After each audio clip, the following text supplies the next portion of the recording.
అందరికీ నమస్తే అండి. ఈరోజు నుంచి టీడీపీ గవర్నమెంటు చంద్రబాబు నాయుడు గారు అందరికీ ఉచిత ఇసుక అనే ఒక పథకాన్ని ఈరోజు నుంచి స్టార్ట్ చేశారు. దాని గురించి మాట్లాడాలని అనిపించింది. సో, గవర్నమెంట్‌లోకొచ్చిన నెల రోజుల లోపే ఇది హామీలో ఉందో లేదో నాకు తెలీదు గానీ, ఆల్రెడీ ఇంతకుముందు 2014, 19 గవర్నమెంట్ మధ్యలో ఆయన ఇలాగే ఉచిత ఇసుకనిచ్చారు.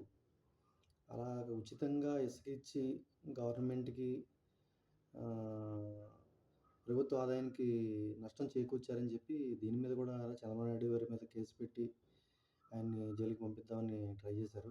ఇంతకుముందున్న వైసీపీ గవర్నమెంట్ జగన్మోహన్ రెడ్డి గారు. సో, అయినా కూడా ఆయన మళ్ళీ అధికారంలోకి రాంగానే అది కూడా ప్రభుత్వం అప్పుల్లో ఉంది, రాబడి లేదు, ఖజానాలో నిల్వ లేదు అని తెలిసి కూడా ఈ రోజు నుంచి ఉచిత ఇసుక అనే పథకాన్ని దాన్ని స్టార్ట్ చేయడం అనేది చాలా మెచ్చుకోదగిన విషయం అండి. ఎందుకంటే ఇంతకుముందు గవర్నమెంట్‌లో ఇప్పుడు మనం ఒక వ్యక్తిని మనం ఆరాధిస్తున్నామా? లేతే ఒక పార్టీకి కొమ్ము కాస్తున్నామా?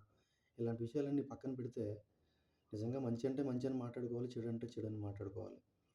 ఇంతకుముందు వైసీపీ గవర్నమెంట్‌లో చాలామంది అప్పట్లో ఈ ఇసుక కొత్త పాలసీ తీసుకొచ్చిన తర్వాత జేపీ కన్‌స్ట్రక్షన్స్ సంథింగ్ ఎవరికో ఇసుకలు ర్యాంపులు ఇవన్నీ అప్పగిచ్చేసి ఇలాగా విచ్చలవిడిగా ఆ ఇసుక దోపిడీ జరుగుతున్న టైంలో చాలామంది ఈ భవన నిర్మాణ రంగం మొత్తం కుదేలైపోయింది. భవన నిర్మాణ కార్మికులు చాలామంది ఆత్మహత్యలు చేసుకోవడం. ఒక టైంలో పీక్‌లో అంటే ఈ వర్షాకాలం వరదలొచ్చే టైంలో అసలు ఇసుక దొరకదు. అలాంటి టైంలో కృత్రిమ కొరత కూడా సృష్టిస్తారు అక్కడక్కడ డంప్ చేసి.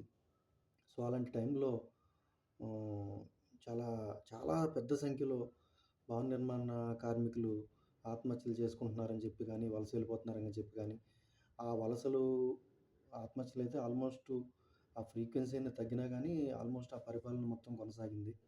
ఎందుకంటే ఈవెన్ అమరావతి చుట్టుపక్కల అటు నూజివీడు దాకా హనుమాన్ జంక్షన్ సో, ఆ చుట్టుపక్కలంతా కూడా ఈ క్యాపిటల్ అమరావతి క్యాపిటల్ వస్తుందన్న ఉద్దేశంలో మొత్తం రియల్ ఎస్టేట్ విపరీతంగా బూమొచ్చింది.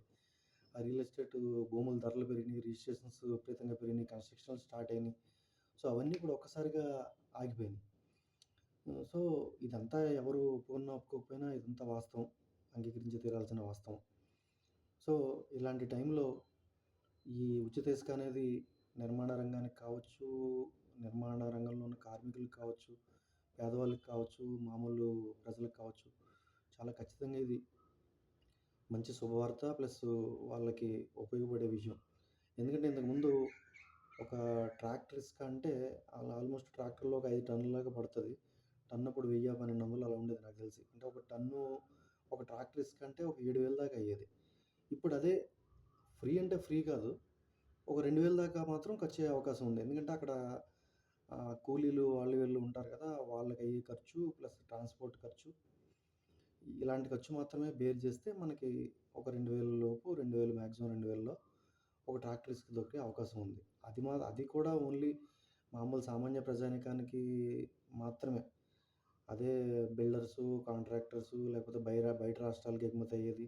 అదంతా కూడా వేరే తారీఫు అదంతా వేరే పాలసీ ఉంటది. కానీ ఇక్కడి వరకు మాత్రం చాలా పరిణామమనే చెప్పాలి. సో, ఏదన్నా ఒక మంచి విషయం ఈ రోజు నుంచి కొత్త ప్రభుత్వంలో స్టార్ట్ అయింది. సో, ఇలాంటివి వాళ్ళు ఇంకా ముందు ముందు ఇంకా చాలా చేస్తారని ఆశిస్తున్నాను. బాయ్ అండి.